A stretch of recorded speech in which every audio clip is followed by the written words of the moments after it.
Pro 1.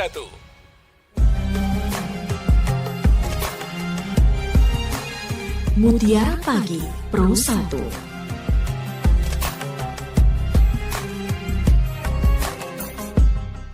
Pro 1. Mutiara Pagi Pro 1.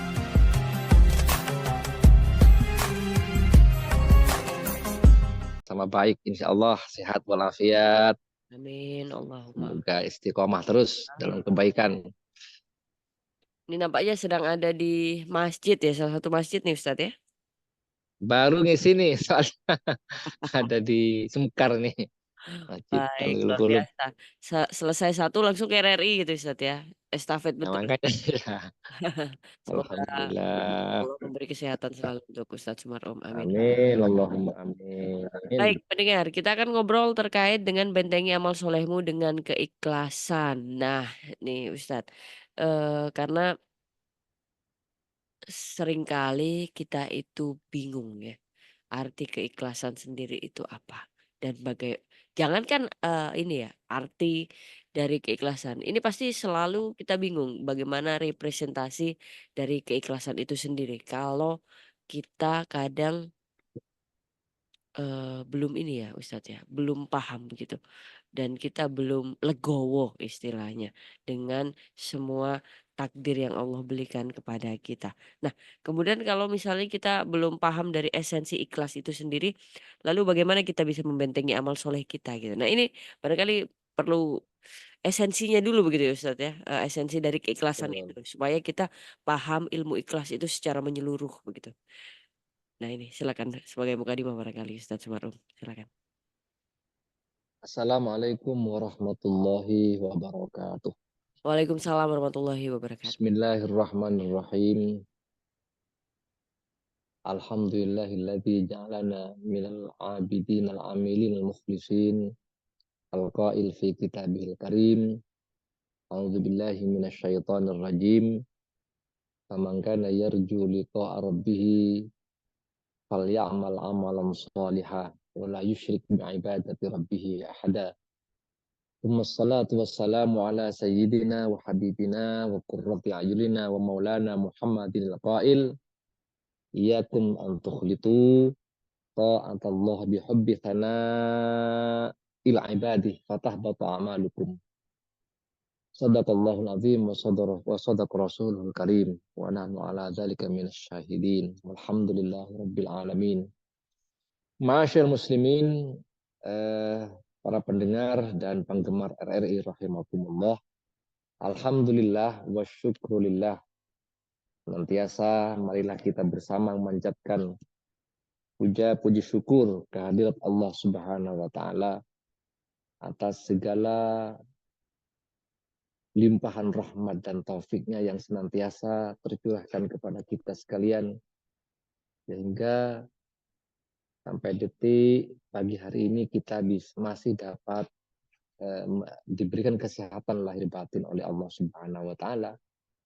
Terkhusus di pagi hari ini alhamdulillah masih kita bisa bermujalasah, yang merupakan salah satu bagian dari amal yang sangat utama bagi kita sebagai bekal kita dalam melaksanakan ibadah. Bertambahnya wawasan pengetahuan sehingga amal ibadah yang kita lakukan betul-betul mampu memediasi kita menjadi orang-orang yang soleh, yang husnul khotimah di dunia wal akhirah. Para pendengar rahimakumullah, terkait judul yang kita bahas pada saat ini, bagaimana kita setelah kita beramal soleh, berinvestasi dalam melaksanakan tugas hidup kita, baik hablum minallah atau hablum minan nas kan ya, maka masih ada tugas lagi bagi kita itu. Jadi amal, ibadah, amal, aktivitas, kegiatan yang kita laksanakan ini ada tugas lagi bagaimana amal ibadah kita ini betul-betul berkualitas di sisi Allah. Artinya amal kita diterima. Karena tidak sedikit, artinya banyak di antara kita itu beramal soleh, tapi mohon maaf, setelah amal kita dimediasi oleh malaikat, kan dia disampaikan ini amalnya si fulan, ternyata oleh Allah ditolak amalnya. bahkan disuruh lemparkan sama pemilik amal itu. Kenapa? Karena beramalnya tidak karena Allah.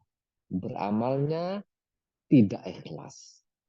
Maka oleh karena itu, marilah kita bersama memahami bahwa amal ibadah yang kita butuh keikhlasan yang totalitas hanya untuk demi dan karena Allah. Ini artinya keikhlasan ini merupakan fondasi utama diterima atau ditolaknya amal ibadah kita. Maka oleh karena itu kita harus paham. Sehingga dalam beramal betul-betul, jadi ikhlas itu artinya bagaimana Mbak Gita tadi, bagaimana esensi ikhlas. Enggak terlalu rumit, enggak terlalu panjang dalam kita memberikan penjelasan terkait masalah. Jadi ikhlas itu hanya beramal ya betawi biha wajah Allah. Manakala kita beramal, ibadah sholat, ibadah puasa, sampai ibadah haji, yang beramal yang ada kaitannya dengan sosial, bersedekah kan ya, membantu orang, tidak kita membantu, tidak kita bersedekah kecuali sedekah bantuan, pertolongan yang kita lakukan itu wajah Allah, hanya mengharap ridhamu ya Allah. Jadi memurnikan hati kita dalam masalah beramal hanya karena untuk dan karena Allah. Itu sebenarnya ikhlas di situ. Dan ini sangat sulit sekali kalau tidak punya pengetahuan kita. Dan bagaimana solusinya nanti kita jelaskan kan ya. Inilah saudara-saudara sekalian, para pendengar rahimakumullah. Jadi Allah berfirman langsung, "Faman yarjullah." Faman yarjuli, barang siapa yang mengharap berjumpa dengan Allah di surganya Allah, ya kan? Maka ayat berikutnya fal ya'mal amalan. Yang pertama syaratnya harus beramal soleh. Jadi kalau kita ingin selamat, berbahagia, berjumpa kepada Allah di dunia, lebih-lebih di akhirat nanti, satu syaratnya harus beramal soleh. Setelah itu, wala yusyrik bi ibadati rabbih. Syarat yang kedua, jangan sampai menyekutukan aku kepada selain aku di dalam melaksanakan amal ibadah. Kita kan sering bersedekah biar dianggap dermawan, bersedekah biar ada timbal balik, biar take and give. Ini nol di sisi Allah kan ya. Jadi alangkah halusnya, dan ini bisa dikatakan syirik yang kecil oleh Allah. Jadi termasuk syirik ini, termasuk dosa yang tidak diampuni oleh Allah ini. Kalau kita ada emeng-emeng ini perlunya kita apa? Makanya kita perlu hati-hati dalam amal. Para pendengar rahimakumullah. Ini pertama dulu ayat Allah. Yang kedua, ya Rasulullah mengingatkan kepada kita, iyakum antukhlit, awas, hendaklah kalian betul-betul ekstra hati-hati di dalam beramal. Antukhlitu ta'atullah, jangan sampai mencampur adukan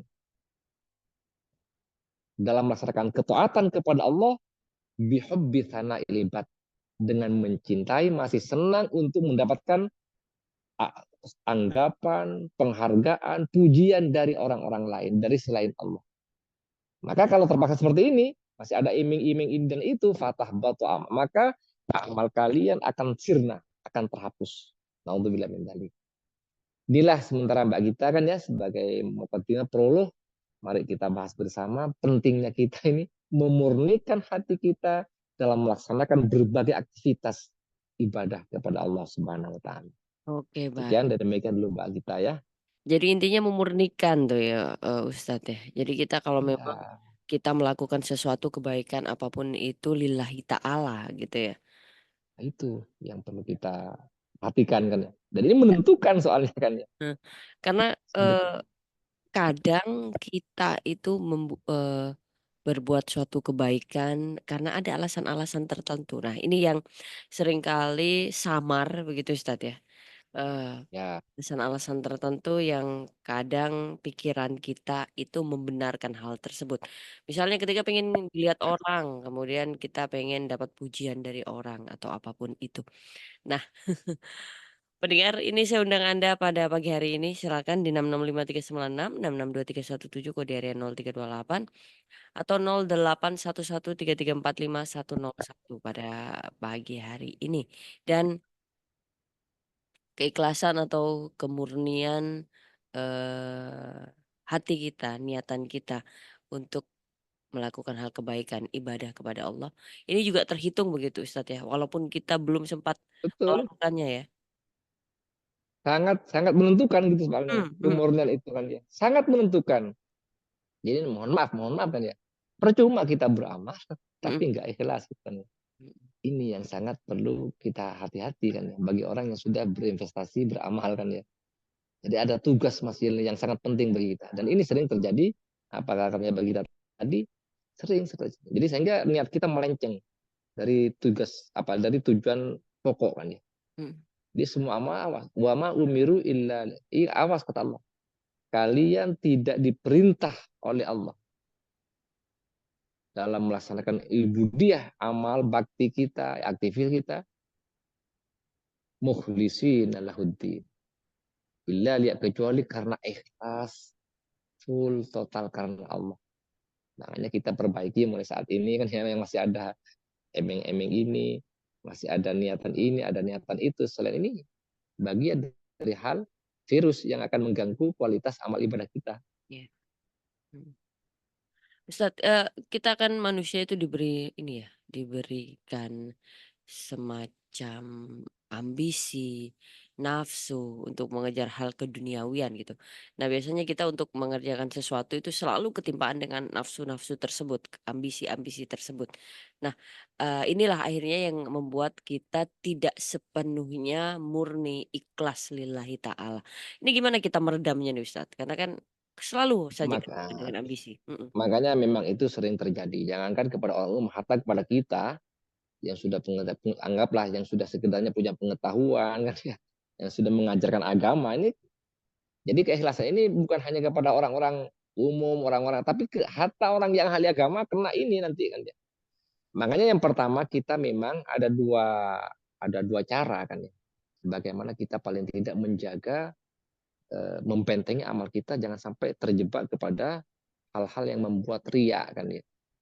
Masih ada niatan pujian, angka ini itu. Maka yang pertama adalah bagaimana hati kita betul-betul dijaga ketika akan sedang dan telah beramal, akan berbuat, sedang berbuat kan dia. Maka bahkan setelah kita ini terus dijaga terus betul-betul hati kita bagaimana mengikut sertakan Allah dalam semua sektor kehidupan kita. Jadi menghadirkan Allah ini pentingnya kita ada konektivitas dengan Allah. Soalnya tidak bisa kalau lepas ya, maka setan intervensi kepada kita itu. Jadi kita ya Allah, kami bersedekah hari ini hanya ridhomu ya Allah. Kalau enggak, biar dianggap. Bahkan kita bersedekah ketika banyak orang bersedekah itu kan ya. Bantunya bantu karena memang ada harapan. Biar dia juga ingat aku nanti. Makanya diketika kita sebelum dan sesudah. Istilah Qur'annya itu wadzakara asma rabbih fasalla kan. Jadi kita sering mengingat Allah kan ya.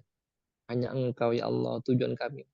Kalau orang-orang sufi itu begini kan, ilahi anta maksudi Allah, engkau yang hakun yang akan hak yang hanya aku tuju. Seperti Robi Adawiyah itu kan ya. Robi Adawiyah itu setelah masuk ke dunia sufi kan ya, saking dari ikhlasnya, ya Allah aku tidak takut ke nerakamu ya Allah. Itu kan ya. Dan aku kalau punya amal soleh biar surga saya kasihkan sama orang.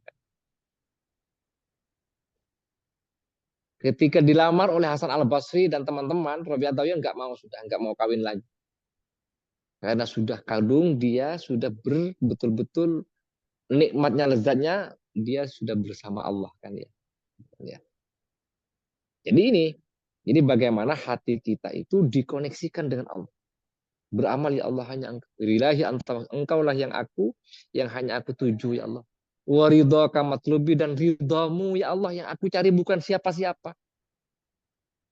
surga neraka itu kan hanya, mohon maaf kan ya, ini kan hanya upah kan ya, sama dengan kita anak kita belikan ya, ya angsakan saya diupah. Maka kata Allah, kalau aku tidak ciptakan neraka dan surga, apa kamu tidak akan menyembah aku? Kata Allah dalam hadits qudsi. Ini artinya bagaimana kita eh, jadi orang-orang hakikat, orang-orang suci mengharap surga, takut ke neraka, ini pun sudah melenceng dari niat kita mengharap ridho Allah kan. Wa ridha kama hanya ridhamu ya Allah yang aku cari. Atini mahabbataka, maka berilah kami mahabbah, kecintaan kepadamu, wa ma'rifataka, dan mengenal dirimu. Ini sebenarnya tujuan kita, hakikat kita beribadah. Itu Mbak Gita ya. Yang pertama, menjaga terus. Paling tidak kita mengikut serta menghadirkan Allah. Ketika kita berdoa, ya Allah, ikhlaskanlah hati kami, ya Allah. Nah, datang setan, datang kembalikan hanya Engkau ya Allah. Itu kan ya. Ini yang pertama, Mbak Gita ya. Baik, kita seringkali Ustadz melihat narasi-narasi bahwa kalau memang pingin lapang ini urusan rezeki, lagi-lagi urusan keduniawian.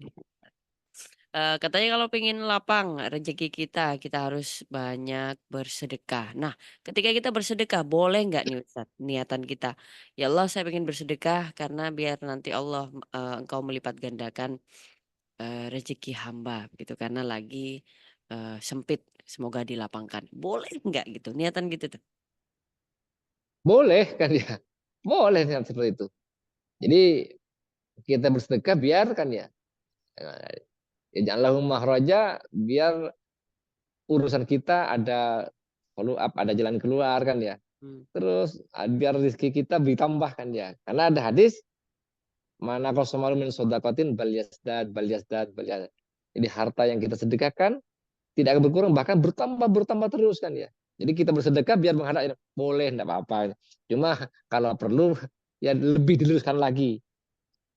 Entah kalau walaupun kita tidak berniat seperti itu, pasti sudah Allah, bahwa yakhlifu, Allah pasti akan memberikan tambahan yang terbaik, memberikan keberkahan. Autopilot ya. Itu adalah sebenarnya hadis itu kan ya. Anjur itu motivasi kepada kita bagi orang-orang yang masih pengetahuannya agar termotivasi untuk bersedekah, Sedekah. rajin berbagi itu kan ya. Hmm. Tidak niat seperti itu pun Allah sudah pasti mengganti.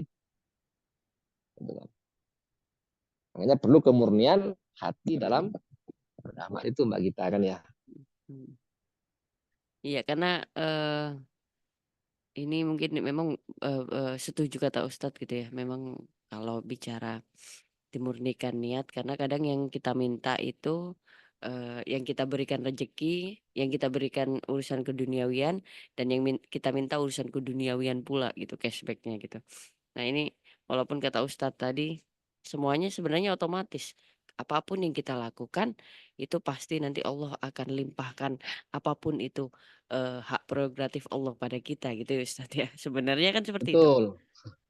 Jadi enggak usah menentukan cashback, Allah langsung gitu kan ya. Enggak usah sistem refleksi langsung itu kan dia. Mm, Cuma sejauh mana kemurnian kita itu aja. mm, mm. Coba kita kadang-kadang kan enggak disangka-sangka ada rezeki yang berlimpah gitu kan. Ya. Hati kita sejuk, tenang ya. Mm, Enggak tahunya kita kadang-kadang beramal tanpa sepengetahuan siapapun, betul-betul murnikan Allah, Allah. Ya tidak sekarang juga, entah minggu depan, bulan depan, itu kan yang tergantung ya kehendak Allah. Itu kan kata Mbak Gita tadi, itu kan hak prerogatif Allah kan ya. Nah, begitu. Oke baik, Itu yang pendengar saya pertama masih seperti itu. undang Anda di 081133451101 6653966 66231 kode area 0328. Nah, begini Ustaz, saya meyakini bahwa Allah menciptakan kita personal by personal gitu di dunia ini dengan tugas dan peran khusus yang Allah berikan kepada masing-masing kita. Nah, namun di perjalanannya kadang kita itu lupa gitu. Jadi sejatinya kita diciptakan untuk apa? Gitu. Padahal fungsi kita selain memang ini ya Ustadz ya untuk beribadah kepada Allah, kita juga ditugaskan di dunia untuk menjadi seorang anak barangkali, untuk menjadi seorang istri, untuk menjadi seorang ibu, pemimpin bagi masyarakat. Nah, ini fungsi-fungsi kita yang kadang kita tidak sadari bahwa kita sedang menjalaninya karena Allah memang memberikan kepercayaan itu kepada kita gitu. Nah, kemudian Ustadz, ini balik lagi kalau kalau bicara keikhlasan gitu, bagaimana kita kadang menerima keikhlasan takdir kita ketika hal yang kita jalani di perjalanannya kadang menyakitkan atau tidak sesuai dengan kehendak hati kita, Ustaz? Nah, inilah sebenarnya bagian dari takdir. Bagian dari rukun iman yang harus kita itu katanya harus legowo kan ya. Mhm, Jadi takdir itu ada. Jadi antu minabillah wa malaikatihi wa rusulihi wa kutubihi wal yaumal akhir wal qadri khairihi wa syarrihi minallah. Ini. Makanya kita kadang-kadang karena faktor kelemahan iman tauhid kita sehingga takdir Allah yang kita terima, yang kita apa namanya terima, nah ketika takdir itu adalah mengandung kebaikan kan ya, dapat rezeki, dapat ini kan ya. Tapi ketika takdir buruk, ya banyak yang menolak ini kan ya. mhm, Padahal itu sebenarnya dari Allah. mhm. Jadi hakikatnya itu ingat bahwa idza habballahu 'abdan ibtalah. Jadi kalau Allah mencintai seorang hambanya itu bagi kita kan, ini pasti Allah mengujinya. Mengujinya ya hartanya kayak diuji dirinya kayak kan. Sandang pangannya kayak kan. Karena pasti bagi kita yang beriman tapi kan ya, yang sudah beriman, Islam berimannya, maka di balik musibah yang menimpa, ma'asabi musibatin faminallah. Jadi kalau dia dari Allah ada hikmah pasti kan ya. Yang lebih baik yang Allah selipkan di balik musibah itu. Tidak bisa kan ya. Rasulullah pun seperti itu kan ya. Para nabi pun seperti itu. Coba satu waktu Nabi Ayub kan ya. Ini putranya ini 7 orang langsung meninggalkan dia. Dikena ini diuji oleh Allah. Rasulullah, waduh, ibunya dalam kandungan 4 bulan, ayahnya meninggal dunia. Setelah melahirkan ibunya meninggal. Ini Rasulullah kan ya. Apalagi kita itu kan ya. Jadi makanya kita harus husnudzan terus kepada Allah. Memang ini takdir Allah yang terjadi. Justru kita akan mengangkat derajat kita itu nanti di sisi Allah. Itu. Jadi kita harus sadar diri memang. Dan ini adalah yang bisa menerima seperti ini adalah ya sejauh mana iman. Kalau tidak punya iman tauhid stres, depresi kan ya. Strength ini kalau tidak punya iman kan ya. Oh, Allah tega ya padahal saya sudah sholat, saya sudah ini kalau tidak beriman kan bisa. Ini Mbak Gita kan ya. Baik, husnudzon kepada Allah ya, Ustadz ya, karena memang semuanya udah ditakdirkan, semuanya udah dituliskan gitu ya, kita tinggal menjalaninya Betul. aja gitu ya. Lauhul Mahfuz seperti itu kan ya. Mhm, Sudah ditakdirkan. mhm, Cuma hanya kita doa yang bisa menolak takdir itu doa bisa tertolak. Kalau kita berdoa itu kan oleh Allah diselamatkan. mhm. Barokahnya doa, barokah ibadah kita. Sama dengan kita takdirnya besok akan tabrakan kan ya. Nah, Takdirnya dari Allah. Tapi bagi orang-orang yang ahli ibadah, dia bermohon ya Allah selamatkanlah. Setelah sholat kita sholat lidafil bala kan ya mohon pelindungan. Pagi seperti ini ada sholat isti'adzah mohon pelindungan di hari ini kepada Allah. Maka oleh Allah takdirnya itu kadang-kadang ditibakan oleh Allah terjadi dalam mimpi kan ya. Bisa jadi. Jadi tidak mengurangi tidak sampai di lauh mahfuz tetap terjadi. Si fulan tabrakan karena dia ibadah berdoa kepada Allah diterima doanya dijauhkan dari malapetaka musibah oleh Allah diselamatkan secara fisik. Tapi terjadinya dalam mimpi bisa terjadi seperti itu kan ya. oke.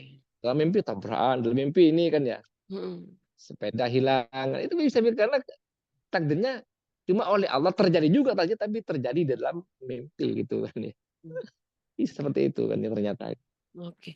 Ini mungkin kalau kita tidak memurnikan niat, ketika kita ketempaan nafsu dalam melakukan ibadah atau ketika kita mulai berkeluh kesah tentang takdir kita, mungkin salah satu kuncinya kita harus banyak istighfar gitu kali ya Ustadz ya? Karena kan Iya. Apa-apa selalu ketimpaan dari dosa-dosa kita yang lalu, yang sekarang, yang akan datang gitu. Makanya kita harus memurnikan hati, istighfar aja yang banyak gitu barangkali Ustaz ya? Makanya ada yang lebih gampang itu Mbak Gita Hmm, ternyata kan. hmm, Itu Al-Qur'an kan. Jadi Allah wadzakirat. Orang yang banyak berzikir. Laki, perempuan. Adzakirat itu orang perempuan-perempuan yang berzikir. hmm. Adzakirin itu orang-orang laki-laki yang berzikir. Laki, perempuan kan ya. Tapi zikirnya kathiran. Terus menerus ingat Allah itu kan ya. Maka Allah menyediakan fasilitas dua. Yang pertama, eh, semua dosa-dosanya akan diampuni oleh Allah. Yang kedua, a'adallahu maghfiratan wa ajran azim. Jadi Allah menyediakan ampunan kepada kita yang berzikir. Yang kedua, Allah menyediakan ajran azimah. Jadi pahala yang sangat besar. Itu. Jadi kalau kita cukup, jadi walaupun mohon maaf, tidak usah astagfirullahaladzim, ya Allah ampunilah dosa kami, ya Allah. Jadi kalau makanya kita perlunya meningkatkan wawasan pengetahuan. Ternyata zikir saja, ya mengingat Allah itu aja. Allah, Allah, ya Allah. Kan ya, mengingat Allah saja sudah bisa menghapus dosa. Disediakan ampunan. Ini disediakan, tak kusediakan kata Allah ampunan karena kamu berzikir kepada aku. Yang kedua, fasilitas akan diberikan pahala oleh Allah. Nah ini lebih murah kan, kurang bagaimana kemurahan Allah ini. Cuma sejauh mana kita memposisikan seperti ini kan. Makanya hati kita itu setiap saat, bukan hanya setiap waktu, kan, setiap saat ini. Setiap jantung berdetak itu bagaimana kita berusaha, ya sama dengan internet ini. Kalau paket saya nggak ada, nggak bisa nge-zoom ini, Mbak Gita kan ya. Hmm. Apalagi kepada Allah ini. Harus hati kita ini ada. Nggak bisa kita menghindar. Kita ini komponen-komponen kita ini berasal dari Nur Muhammad kan ya. Lepas dari jaringan internet ke Allah itu, maka setan.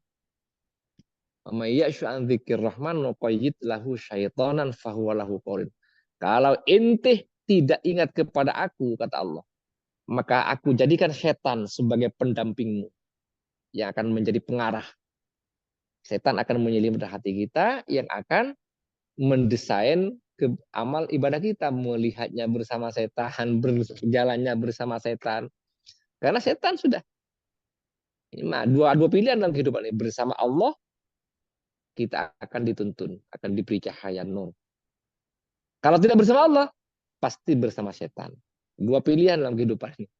Hanya kita harus betul-betul mujahadah ini.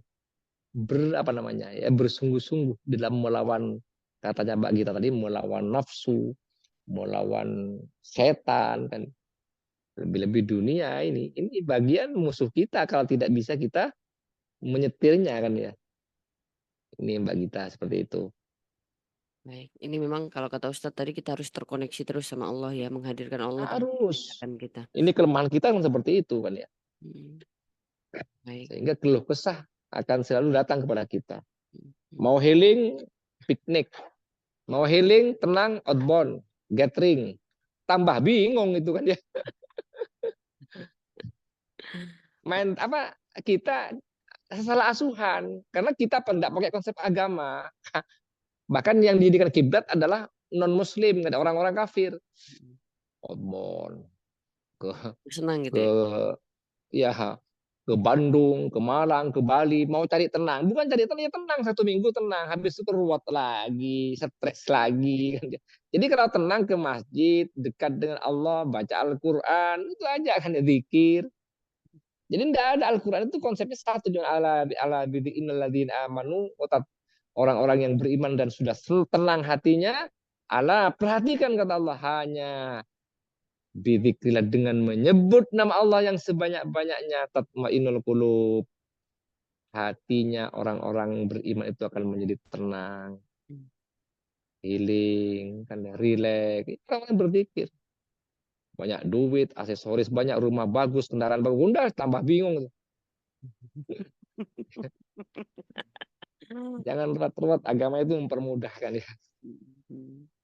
Ya Baik. Allah. Ini termasuk pertemuan kita sekarang kali ini Ustadz ya. Kita bangun pagi sama-sama, diberikan kesehatan. Memang Amin, amin, Allahumma amin. setting dan memang semua karena takdir Allah dan semoga kita bisa memberikan manfaat juga bagi yang mendengarkan kali ini.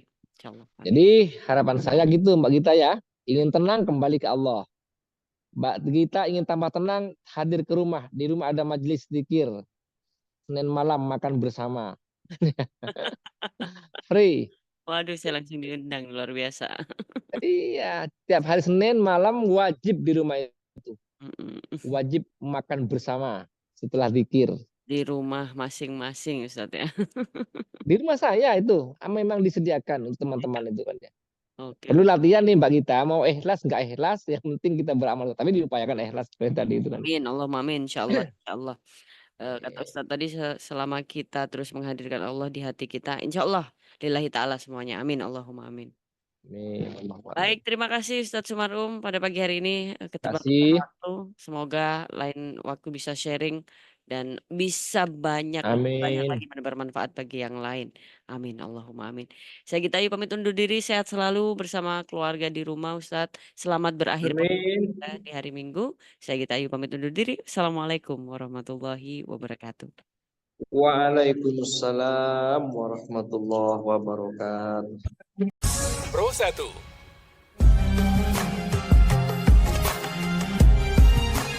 Mutiara Pagi Pro 1.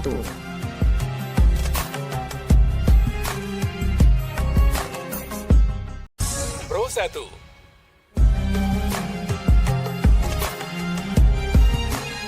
Mutiara Pagi Pro 1.